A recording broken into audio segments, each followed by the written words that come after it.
Power does not always arrive with thunder. Sometimes it arrives in silence, in curiosity, in the quiet refusal to accept that the world is already understood. Thalos Riftbreaker was not born powerful. He was not noble. He was not chosen. He was curious. Born to a modest family in an age long since forgotten, Thalos grew not through inheritance, but through obsession. Magic was not just a tool to him, it was a question, and he intended to answer it. When the world first trembled, he did not run, he followed. The event would later be called the Astral Rift, a tear in reality that swallowed a whole civilization, scattering them across the astral plane. Most saw it as a catastrophe. Thalos saw it as an invitation. He traveled far beyond the safety of civilizations, deep into the Mirage Desert, a place where truth bent with the horizon and history buried itself beneath shifting sands. There he found it, the hourglass of eternity. A relic not forged but given, a fragment of divine will, a gift, some say, from Thistledown, god of knowledge, or perhaps a test. No mortal was ever meant to wield the tools of the gods. Thalos did not refuse it. He studied it. He used it. And in doing so, he stepped beyond time itself. At first, the power was absolute. Moments could be paused. Days could be revisited. Futures glimpsed. But power, when borrowed from the divine, is never without cost. Each use strained the sands, each step untethered him further from the present, until Thalos was no longer a man who traveled through time, but one who could not remain within it. He would arrive, he would act, and he would vanish. Then came the convergence. The moment the plains broke, the moment the sky tore open, and the gods fell silent. The truth of that silence lies not in absence, but in law. After the Prime Wars, the gods bound themselves in a celestial contract, a pact written in the ink of their own essence. Unbreakable, eternal. They would never again walk the mortal plane, never directly intervene, only guide, only bless, only whisper. But there was one who refused. Purvis. Once a god of mischief, of chaos contained within bounds, he did not accept the contract. He did not accept limitation. He sought to break it. He wore a crown, the crown of chaos, and with it he fractured reality itself. The convergence was not an accident, it was an act. The crown did not survive, it shattered.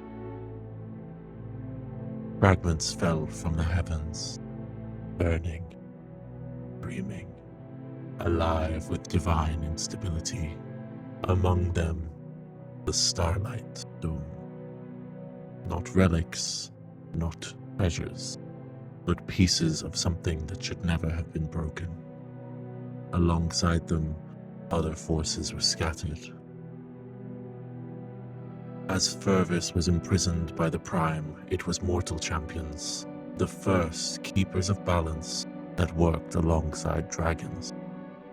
As keepers wielded the Starlight Stones, the dragons answered the call, using the Heartstone, a relic said to contain the souls of ancient dragons that once stood with the gods against the titans. Together, the keepers and dragons closed the rifts. Power layered upon power, lock upon key. Thalos witnessed it all, not as a bystander, but as a participant. He stood with others, archmages, scholars, powerful wizards, desperate minds trying to mend what could not be undone. They sealed the rifts, stabilized fractures, bought the world time, but in doing so, the hourglass was damaged. Its infinite sands reduced to a countdown, its power diminished, its curse complete. Thalos no longer moved freely through time. He was bound to it, pulled between moments, unable to remain, unable to rest. And so he began to watch. From the edges of time, from the spaces between seconds, he saw futures, many, too many. In some, the world endured. In others, it did not. But in the futures that mattered most, the same pattern emerged. The Calderim succeeded. The stones were gathered, the locks undone, and Malachor rose. In those futures, Thalos was not absent. He was present. He saw himself not as a savior, but as a failure. He saw himself hand over a stone, not in malice, not in betrayal, but in inevitability. And once it was done, he saw himself die, not as a hero, nor as a villain, but as a man who had already made the wrong choice. Again and again and again. The past is fixed. The futures he witnessed were not. There is only one timeline that mattered, this one.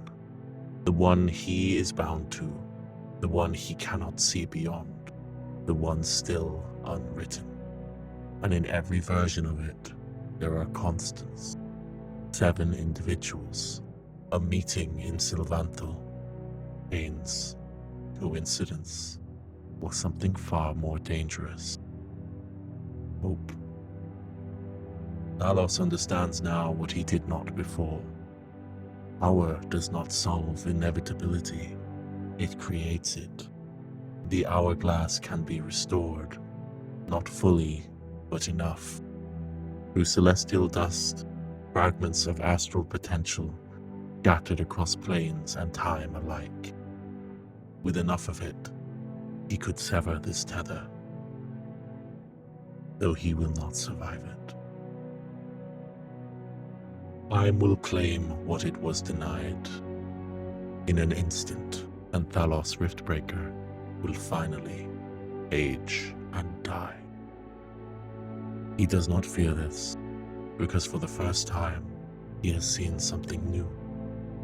A moment that does not exist in any future he has witnessed. A choice he has never made before. A stone placed not in his care, not lost, not taken, but given to them.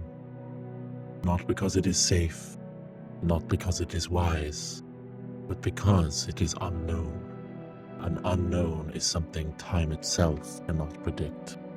The gods cannot intervene, the past cannot change, the future cannot be seen, but this moment, this one fragile, defiant deviation may be enough. Because even a man who has seen every ending can still choose to believe in one he hasn't.